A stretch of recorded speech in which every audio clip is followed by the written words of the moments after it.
ආයුබෝවන් සුබ දවසක් ඔයාලා හැමෝටම සාදරයෙන් පිළිගන්නවා මගේ YouTube channel එක Life with Delicious. ඉතින් අද අපි හදන්න යන්නේ කට්ලට් එකක්. මේ සඳහා මම භාවිතා කරනවා අල ග්‍රෑම් 600ක් විතර. මේ අල ටික මම ප්‍රෙෂර් කුකර් එකේ තමයි තඹ ගන්නේ. සාමාන්‍යයෙන් විසිල් 3ක් වගේ යනකොට ප්‍රෙෂර් කුකර් එකේ අපිට අල ටික තඹ ගන්න පුළුවන්. එතකොට අපිට ගෑස් වලට යන බිල් එක අඩු කරගන්න පුළුවන්. ඉතින් මේ සඳහා ඕනෑ කරන දේවල් බලමු. හොඳින් තඹගෙන සුද්ධ කරගත අල ග්‍රෑම් 600ක් විතර හීනයට කපාගත්ත ලොකු බීලුණු ගෙඩියක්, පොඩි සැමන්ටින් එකක්, ඊළඟට ඉඟුරු සුදුලුණු සේර හොඳින් තලාගෙන එකෙන් ස්වල්පයක් ඕනී මිශ්‍රණයෙන් කුඩාවට කපාගත්ත රම්පෙ සහ කරපිංච ස්වල්පයක් සහ කුඩාවට කපාගත්ත මිරිස්. මෙතන මම නයි මිරිස් ටිකකුත් එකතු කරලා තියෙනවා. ඊට අමතරව 3-5 කුඩු ගම් මිරිස් කුඩු, කහ කුඩු, ලුණු සහ තෙල් අවශ්‍ය තරමට අපිට ඕන කරනවා. ඉස්සෙල්ලාම මම අල ටික හොඳින් පොඩි කරගන්නවා. මෙතනදී අල තරමක කෑලි හිටින තමයි පොඩි කරගන්න ඕනි. තලපයක් වගේ තියෙන අපි අල ටික පොඩි කරගන්නේ නැහැ.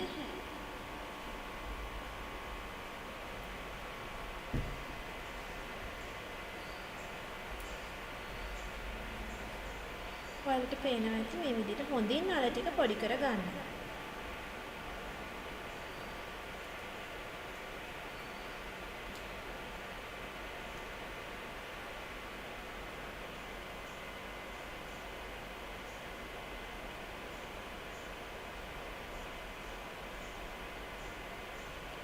දැන් මම පෑන් එක ලිපේ තියලා ඒකට පොල් තෙල් මේස හැඳි 3ක් වගේ එකතු කරගන්නවා. මෙතනදී ඔයගොල්ලෝ කැමති වෙනත් තෙල් වර්ගයක් උනත් භාවිතා කරන්න පුළුවන්.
තෙල් ටික හොඳින් රත් වෙනකොට අපි මේකට එකතු කරගන්න ඕනි තලාගත්ත ඉඟුරු, සුදුලුණු සහ සේර මිශ්‍රණය. ඒ වගේම කපාගත්ත ලුණු ටික, මිරිස් ටික, කරපිංච සහ රම්පේ මේ ටික එකතු කරගෙන අපි මේක සුවඳ එනකම් පොඩ්ඩක් උයා ගන්න ඕනි.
මෙතනදි මම එකතු කරනවා කහ කුණු තේ හැඳි භාගයක්, ඒ වගේම 3-5 කොඩු තේ හැඳි එකහමාරක්.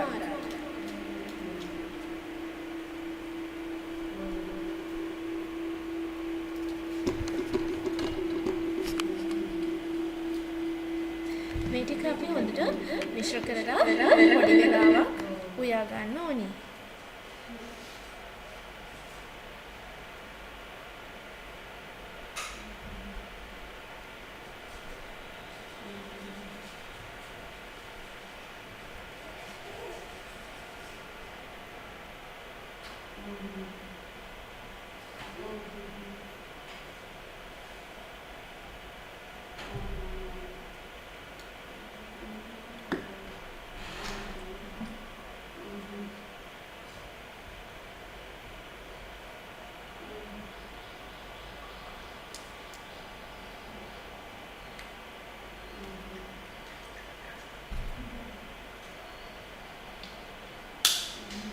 දැන් මේ මිශ්‍රණයට පොඩි කරගත්ත සැමන් ටික එකතු කරගන්න.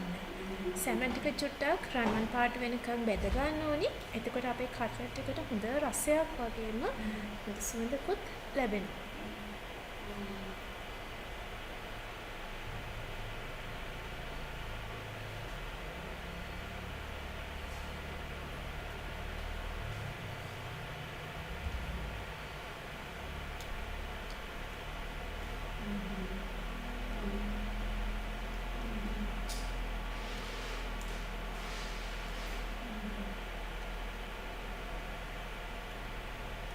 සැමන් ටික හොඳට බැදුනට පස්සේ අපි මේකට එකතු කරගන්නවා ගම්මිරිස් කුඩු තේ හැඳි 3ක් විතර.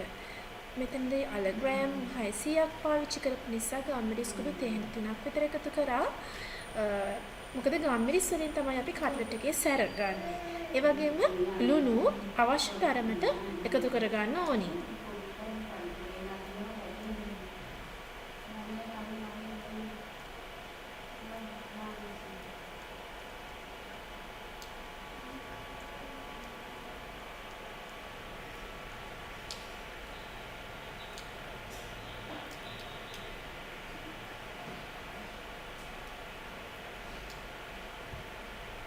සැමන් ටික හොඳින් බැදුනට පස්සේ තම්බලා පොඩි කරගත්ත අල ටික එකතු කරලා හොඳින් මිශ්‍ර කරගන්න.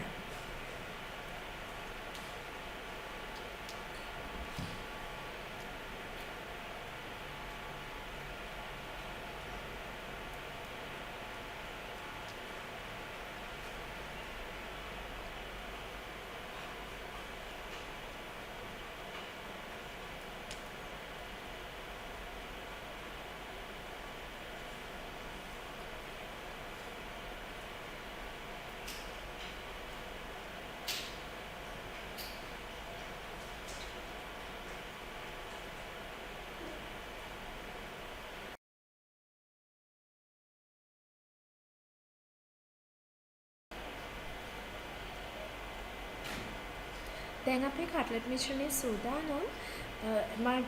මට හිතෙනවා මේකේ පොඩක් ලුණු රස සහ සැර මදි කියලා. ඒ නිසා මම මේ වෙලාවේ තවත් ලුණු ස්වල්පයක් සහ ගම්මිරිස් කුඩු ටිකක් එකතු කරගන්නවා.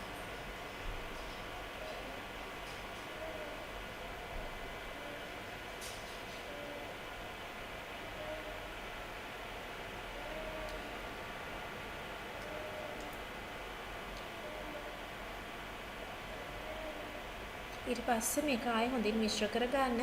මොකද මේ ගම්මිරිස් රස මේ සැර එනකොට කට්ලට් එක හරිම රසයි.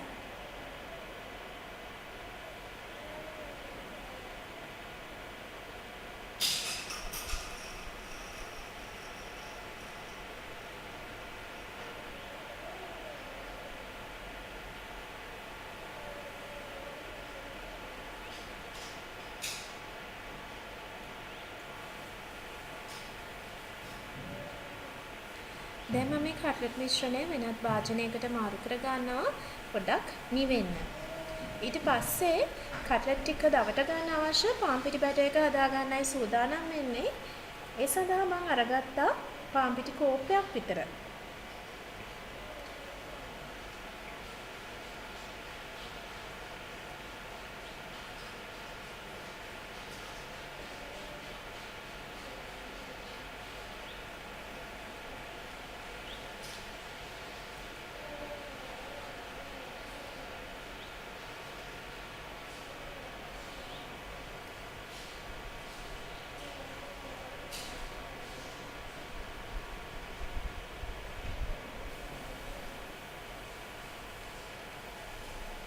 පාන් පිටි ටිකට ලුණු ස්වල්පයක් එකතු කරන්න. එකතු කරලා වතුර ස්වල්ප ගානේ එකතු කරමින් ටික එකතු කරමින් විස්ක් එක භාවිතා කරලා තරමක උක්කු පිටි බැට එකක් හදා ගන්න ඕනි. පිටි කැටි හිටින්නේ නැති වෙන්න පිටි ටික හොඳින් දිය කර ගන්න ඕනි.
දැන් අපි කට්ලට් බෝල ටික හදාගමු.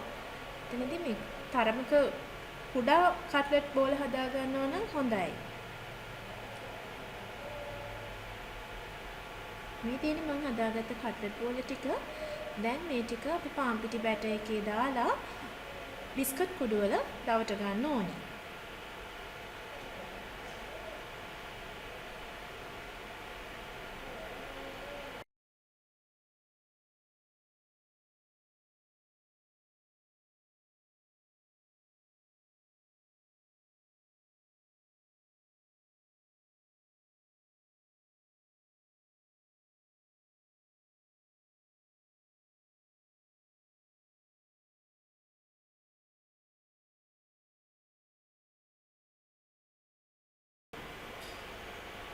දැන් අපි කට්ලට් ටික පාන් පිටි බැටර් එකේ දාලා බිස්කට් කුඩු වල දවට ගන්න ඕනේ.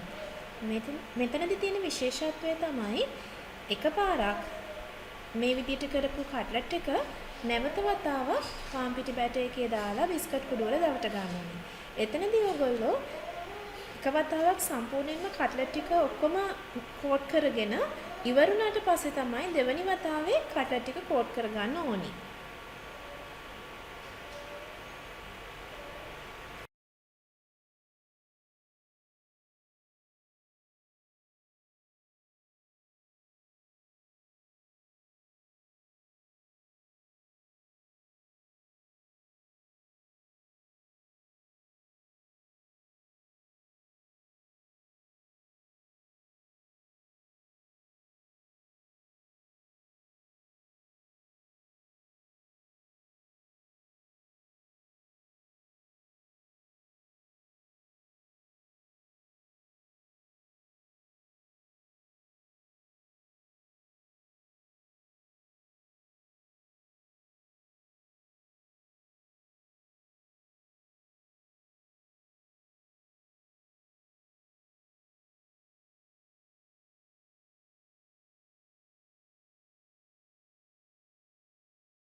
මේ තියෙන්නේ මම දෙපාරක් කෝට් කරගත්ත කට්ලට් ටික.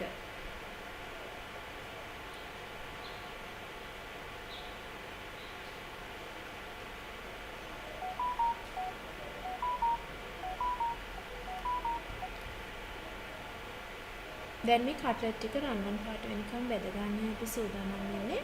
ඒ සඳහා මම තෙල් ටික ලිපේ තියලා තියෙනවා. තෙල් ටික හොඳින් රත් වුණාම කට්ලට් ටික අපි බෙද ගන්නවා.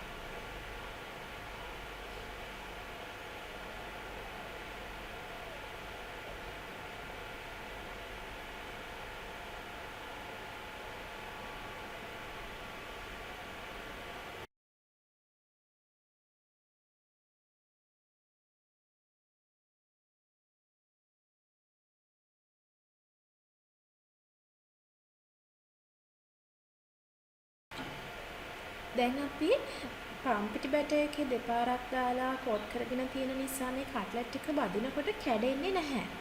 ඔයගලන්ට පේනවා ඇති හරිම ලස්සනට මේක තෙලේ බැද ගන්න පුළුවන්.